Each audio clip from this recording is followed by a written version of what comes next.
नमस्कार, मैं हिमांशु मिश्रा। आप देख रहे हैं भारती टीवी की विशेष पेशकश लोकल पर फोकस।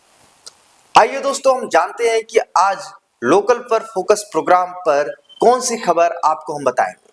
आइए पहले हेडलाइंस जान लेते हैं। देखिए, नोएडा एयरपोर्ट संचालन से पहले यात्रियों की सुरक्षा होगी और मजबूत। यमुना एक्सप्रेसवे पर बनेगी अस्थायी पुलिस चौकी। उसके बाद नोएडा वन ऐप पर दर्ज होगी प्रदूषण की शिकायतें। सीईओ ने बैठक में दिया निर्देश। ग्रेटर नोएडा के दादरी में महिलाओं से लूटपाट, नशीला पदार्थ सुंघाकर जेवरात उड़ा रहा गिरोह। और ये गिरोह आपको बता दे कि मोबाइल फोन भी उड़ा रहा। ग्रेटर नोएडा में पेयजल की होगी रैंडम जांच, सोसाइटियों से मांगी गई पानी की रिपोर्ट। अब आइए दोस्तों, इन खबरों को हम विस्तार से जानते हैं। नोएडा इंटरनेशनल एयरपोर्ट के संचालन से पहले यात्रियों की सुरक्षा व्यवस्था पर पुलिस खास कर ध्यान दे रहा है। रात में एयरपोर्ट आने जाने वाले यात्रियों की सुरक्षा के लिए यमुना एक्सप्रेसवे पर प्रत्येक थाना क्षेत्र में एक अस्थायी चौकी बनाई जाएगी। इस चौकी पर 2 सिपाही और एक सब इंस्पेक्टर की तैनाती होगी। बाद में इन चौकियों को अस्थायी रूप से एक्सप्रेसवे के नजदीक नीचे की ओर बनाया जाएगा, जिससे एयरपोर्ट आने जाने वाले दिल्ली एनसीआर के अलावा विदेशी मेहमानों को पुख्ता सुरक्षा मिल सकेगी। पुलिस चौकियों के बीच में लगातार पीसीआर भी राउंड करती रहेगी। इसकी भी अतिरिक्त व्यवस्था की जा रही है।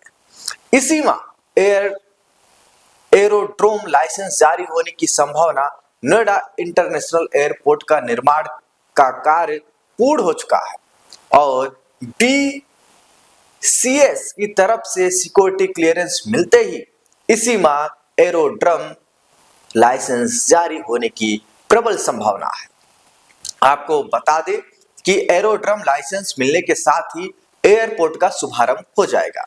एयरपोर्ट के संचालन से पहले सभी विभाग अपनी तैयारियां कर रहे हैं।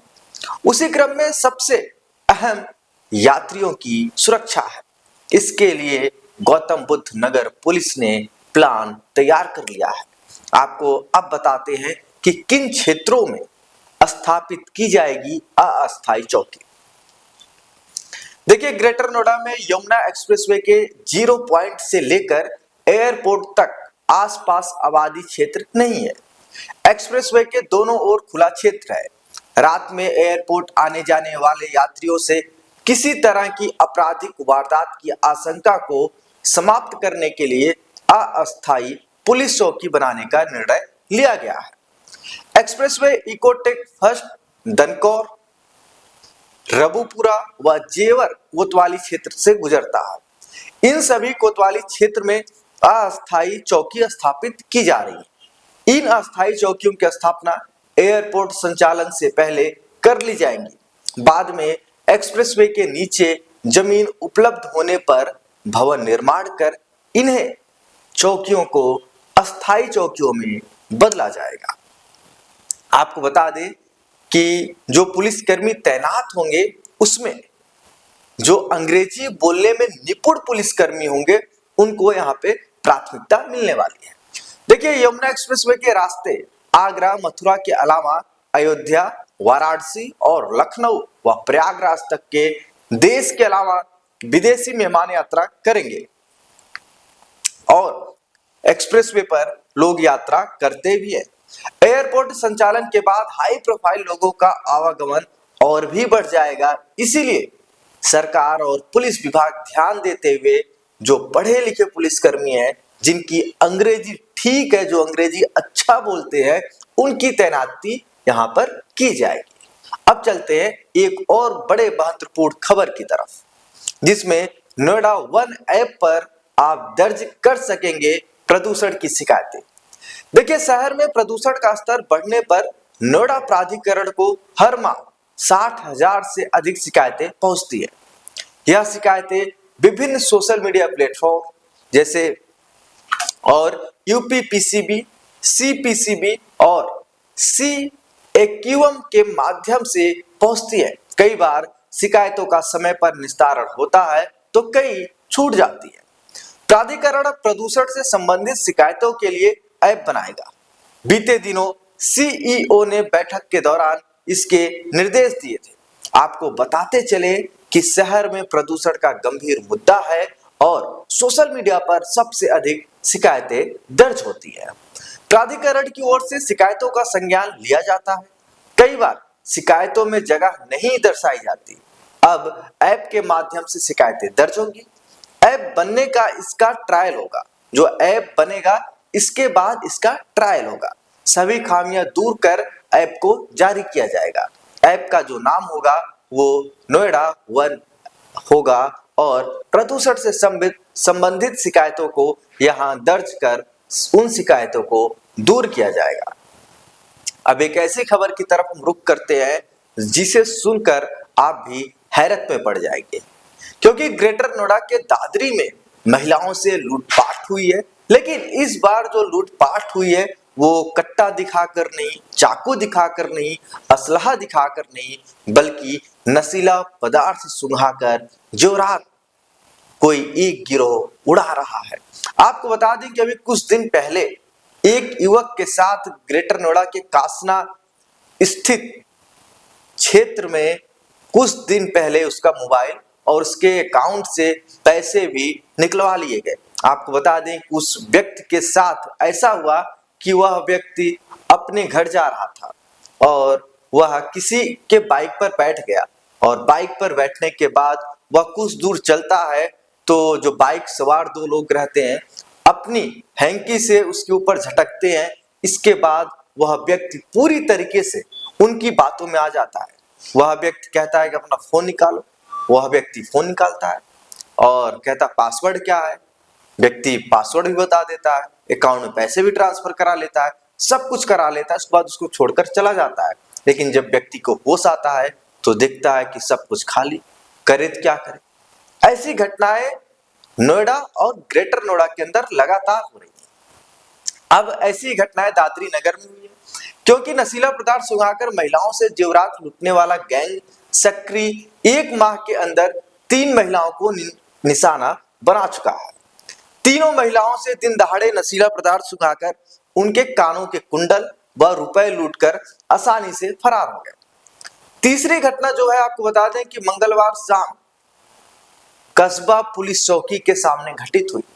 मेडिकल स्टोर से दवाई लेकर लौटते समय महिला को निशाना बनाया गया।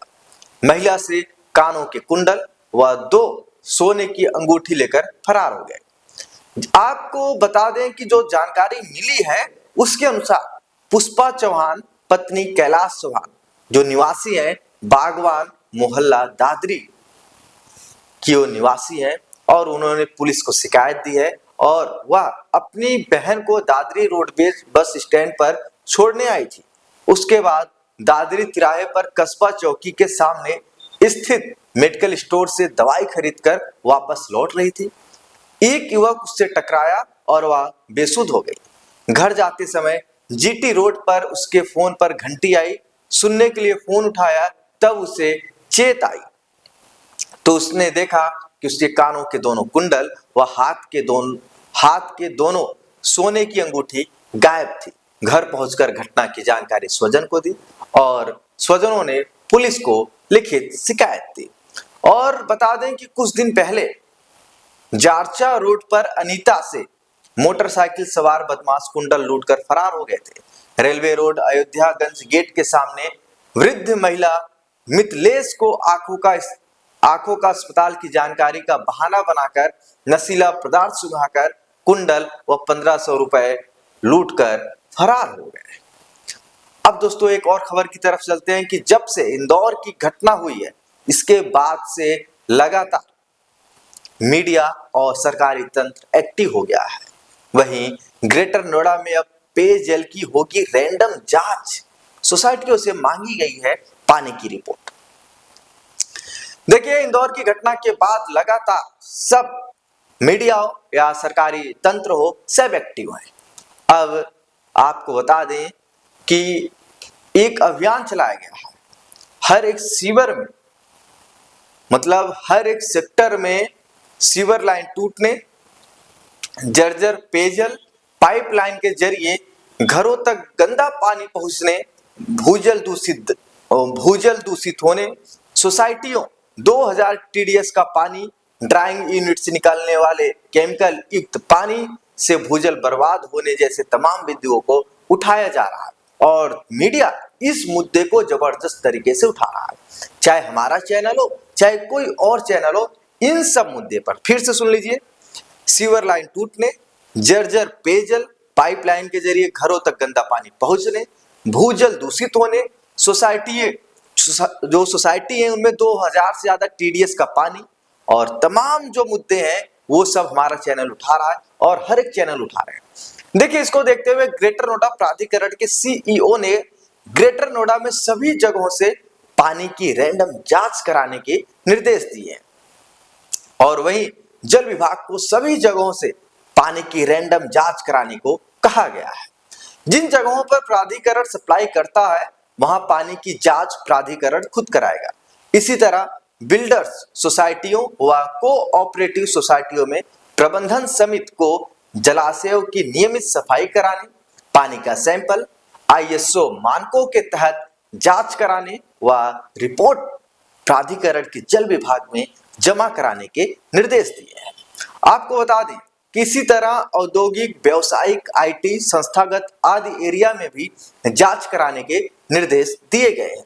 वहीं प्राधिकरण एरिया में दूषित जलापूर्ति होने पर तत्काल जल विभाग को सूचित करने की अपील की है।